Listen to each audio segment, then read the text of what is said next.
Welcome back to TF3. Today we are obviously talking about the UEFA Champions League final. Real Madrid are champions after beating Atletico Madrid on penalties last night. Joining me to talk through it all, we've got Dave O'Brien, the man himself. Welcome, Dave. Honey, I'm so excited to talk about the Champions League final. What a game of football. Ooh, and we also have the man, the myth, the legend, Kris Henage. Kris, thank you very much for joining us. It's a pleasure. Lawrence is on holiday, in case you couldn't tell. You'll also be able to tell by the editing of this video because it will not be as swish, unfortunately. But moving past all that, Dave. So Real Madrid are champions today, winning on penalties, as I said, 5-4 in the end. Real Madrid scoring 0-5, Juan hitting the post for Atletico Madrid. Ronaldo scoring the winner, Dave. He had the vision. He saw it come to light. He said Real Madrid were the deserved winners. Would you agree with that, though? I think that's a load of rubbish from Ronaldo. I thought Real Madrid were very poor. They were good in the first half. They dominated in the first half. The fluidity of that front three really caused Atletico Madrid problems. The interchange of positions between Gareth Bale and Benzema was really, really, really good. The Atletico Madrid sort of defensive midfielders didn't know what to do, and there was a big hole, which we don't usually see with Atletico. But it was kind of how the game played out, where Atletico went one goal down and they had to come out and play, but then Bale, Benzema and Ronaldo at some points were just coming into that 10 slot, picking up the ball and directly running at the Atletico centre-backs and the full-backs, and it was a strange old game. I thought it would completely go the other way, where Real Madrid would have the ball, Atletico would be sitting back and they'd be the team counter-attacking, but it actually unfolded completely opposite. And Atletico had the ball, and players like Augusto Fernandez that is very, very good in a defensive situation where he can defend deep, play his way out of trouble, play a simple pass. When he actually was given the ball and had, five Real Madrid players in midfield and then four behind to break down to get to goal, kind of showed his weakness as a player. And obviously Simeone got it completely right, taking him off at half-time. What do you make of Ronaldo then, Kris? Because Edwin Marr writes in, he says, thoughts on Ronaldo's performance in the UCL final. He didn't look 100% fit, was pretty much the game passed him by for large spells, but obviously stepped up to score that winning penalty, got his top off straight away and celebrated as if it was all him, essentially. You can't always give skill, but you can always give effort. And I think that's what Ronaldo did. I think he didn't look fit. Of course he didn't. He looked in pain at points during that game. But he did drive them forward physically in the sense that he was running hard, his effort was brilliant. And what I would say is, on a night where maybe he didn't shine, bar the winning penalty, which again I thought was a moment he deserved, to be honest with you. I think he sort of earned that. And yes, it was all about him. And of course he was going to take the deciding penalty because he wants those kind of moments. That's what his career is founded on. But I thought Gareth Bale really shone as well. And I think that game should win him a lot of fans in Real Madrid, because for me, every time he got the ball, he was trying to do something. He was trying to change the game just a little bit. And the fact that, again, he's not always had the easiest time with their supporters, that should now endear him because, again, 2 Champions League finals, and he's been influential in both of them, albeit in very different ways. Well, on that note, Dave, Matt writes in, he says, is Bale underappreciated at Real Madrid? As Kris says, they put in a great performance, but Ronaldo's winning pen took most of the headlines. What do you reckon, Dave? I think that, we saw Ronaldo scoring that winner penalty, 16 goals in the Champions League this season, so he did deserve that moment. But he didn't score against Atletico, didn't score against Manchester City. So it was an interesting sort of end to the Ronaldo and Real Madrid sort of season. Gareth Bale really stepped up. He really became that player that they've wanted him to be. What was so frightening about Gareth Bale with his pace, running being very direct against the Atletico fullbacks. And I think they couldn't cope with him at all in that first half. Very energetic. And I think at set pieces as well, he's underrated massively. Getting the flick on for the goal. I think he had 2 or 3 chances from crossed areas. Obviously scored the most goals from his head in Europe's top 5 leagues this season. So he's a threat, and he's sort of evolving his game in a way. It's taken him a while to evolve again. Obviously evolving from left back to be that left midfielder that really destroyed people. Now he's then going to Real and being an inside forward, just coming into his left foot, started to become a bit predictable. Now he's becoming unpredictable again, where he's busting a gut, getting into the box at the right times. I think that was crucial to Real Madrid's sort of performance in the first half, was Bale's directness, his ability to take on a man and beat a man. What about Zidane's impact at Real Madrid? Because obviously there's a manager who's coming halfway through the season, could have been a scapegoat really after Rafa Benitez left, but ran Barcelona close for the league title after they had a little bit of a wobble, wins the Champions League final, becoming the first French manager to win the Champions League. I mean, how much credit can we give him for this victory? I think we can give him a lot of credit. The one thing that we said when he first joined was that actually the asset he will have that his predecessor did not is that he can relate to these players in a very unique way. Because not only has he been on their level, he's been at that football club when he was on their level. And in fact, you could argue he actually was far above some of those players' level. But the ability to relate to them on a human level, I've used that one a fair few times, the ability to relate to them as human beings, I think that builds a lot of bridges in terms of working for him and adopting his style and wanting to do what he tells them he would like to do. And for me, that has been a really important factor. Certainly, he's improved them tactically. I think he's given them more freedom, which is needed in a team containing those kind of players, because there's a lot of attacking quality in that team.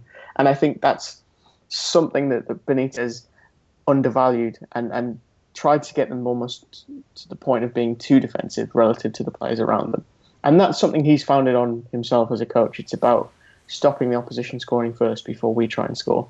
Zidane has a bit more freedom to it. There's a bit more, we're too good for them to stop us. Yeah. And I think having the confidence to play that deserves a lot of credit as well, because this is the thing, it's so much easier to stick than twist in football. And the fact that he's been willing to approach things, and in fairness, it's, it hasn't been unanimously perfect for him. They haven't won the league, but they have won the Champions League.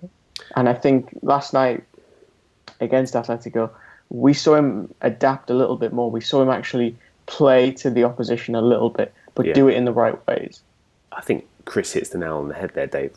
Off the pitch, we've heard the players like Bale and Ronaldo come out and say, Zidane has given them that freedom, he's given them confidence, and there's been a new togetherness about the team since he's come in. On the pitch, though, Casemiro has obviously been a big part of Zidane's success. He's become an axis of the team. We had Diego Simeone before the game pointing out that he's the key player, the key danger man almost for Real Madrid. I mean, and it turned out to be that way, really. Well, I think he's been absolutely crucial. Look at the stats in La Liga. I think with Casemiro, they've won 87% of their games compared to 53% when he's not played. So it's evident there in the statistics. But what he does give them is that aggression and that ability to stick. When everyone else is bombing forward, he is that man that's covering. He's covering the fullbacks, which he did very, very well yesterday, covering Marcelo when he pushed forward. But he was very aggressive, got in the right place at the right time. It was just a very, very good performance from him defensively. Obviously, Real Madrid sat back a lot. We didn't expect that. So it sort of fell into his game. He won 3 tackles, made 7 clearances in the game. But for me, he was absolutely outshone by another defensive midfielder, and that is Gabri. Gabri does not deserve to be today sitting there with a Champions League winners medal. He was my man of the match by a country mile. Completed more passes than any other player on the pitch, won more tackles, made more interceptions, played that crucial pass to Juanfran for the goal, and it was an excellent display. Yes, Casemiro's good, and yes, Casemiro's been crucial to this team, but Gabi single-handedly kept Atletico in this final. There were so many times where he was the man that was in the penalty area that intercepted or got the block or pushed a player wide, nicked it, came out with such composure on the ball. And I just feel it's a bit, Casemiro, again, he does deserve the plaudits because they won the game, but I feel like if Gabi had played in Casemiro's position, Real Madrid would have won 3-4, 5-1. I think that's the impact that Gabi unfortunately has had in the latter stage of his career, now 32 years old, that doesn't have a Spanish cap. And, imagine if he was English. It would be heralded as the next Messi. But he just was unfortunate on the wrong side. I think with Simeone as well and Zidane, I thought that Zidane won the first half, but Simeone won the rest of the game. The only slight mistake I'd say with what Simeone made was in extra time. He kind of changed his system. So at half-time, what he needed to do was bring off Fernandes and bring on Carrasco, which he did very well. They had to switch to a 4-3-3. They were getting outnumbered in the centre of the park, and they were too disjoint from front to back. They needed the extra man in there. They needed Koke inside. They needed Saul inside, and he did that. Gabri became the single holder and absolutely, grabbed the show there. But having Koke centrally and getting the ball to Carrasco was so crucial to their attack, and getting Griezmann wide to really trouble Marcelo on the counter-attack. And I think that potentially Simeone may have gone into the game sort of believing in his own tactics a little bit too much and not playing the situation and playing the game where Real Madrid had 3 in midfield. He should have matched them with 3 in midfield, and they probably would have won the tie. The little critique I do have of Simeone was as soon as they scored that goal and equalised, they went back to a 4-4-2 shape, which it was a bit of a mistake, because in football, when you've got the momentum and keep attacking, I think they could have won that game in 90 minutes if they'd stick with that 4-3-3. That's interesting. Harrison Buckley writes in, Kris, he says, what are Atleti missing? 2 finals that have lost now, unfortunately. Maybe they need someone who's done it and won it all. I mean, do you think that lacking experience? Ronaldo came out after the game and said, Real Madrid's experience is what saw them through. I think you could get mired in the debate of, is it experience or is it mentality? Which I'm sure mentality chat. Our absent friend, Mr. McKenna, I'm sure will now jump in with something far more intelligent than I can tell you. And what I mean by that is, I looked at the Griezmann penalty in normal time, and everything about the way he approached that said, I'm incredibly nervous, which is understandable. Huge stage, will be remembered forever. The fact that he was so quick with his approach to it as well, nothing about it said, I'm confident, I'm ready to take this. You contrast that with Ronaldo's fifth penalty in extra time in the shootout. There was so much more composure there. And I'm not entirely sure if that's just experience. I think part of that is also the way he thinks, because credit to Ronaldo, that's not the first time he's taken a big penalty. And he's missed some in the past. So, again, it's that notion of, and Rio Ferdinand's talked about this, that it's so much more about your mentality over your actual talent and whether you can handle a situation. He always cites Ravel Morrison being sort of the best example, in the fact that Pogba and people like that looked up to Ravel Morrison in the Man United academy. But it was the likes of Pogba that had the mentality needed to elevate themselves to that level. And it can come with experience. I think, of course, it can to a degree. It's that chicken and egg thing, though. Which comes first, the wins or the mentality? I think if they could get someone of that ilk, perhaps to raise the level slightly, it wouldn't be the worst thing. But then equally, you look at it and say there's 5 penalties to take. So if you get one guy in, you might just score one more penalty than you missed. And even then, the penalty shot itself was such fine margins because it was one miss. It was one off the post as well. It wasn't like he skied it over. If all of them tanked it. Yeah. I think if all of them had tanked it, I'd say yes. You clearly need to kind of add more pieces in there that have been there and won things. But actually, the margin was so fine. Right, there you have it then. That is our Champions League reaction. Thank you very much for watching. Make sure you subscribe to the Front Three for more great videos. We're doing a lot during the Euros, so keep your eyes on this channel. For now though, Dave, thank you very much for joining us. Where can the good people find more of your face and words if they're that way inclined?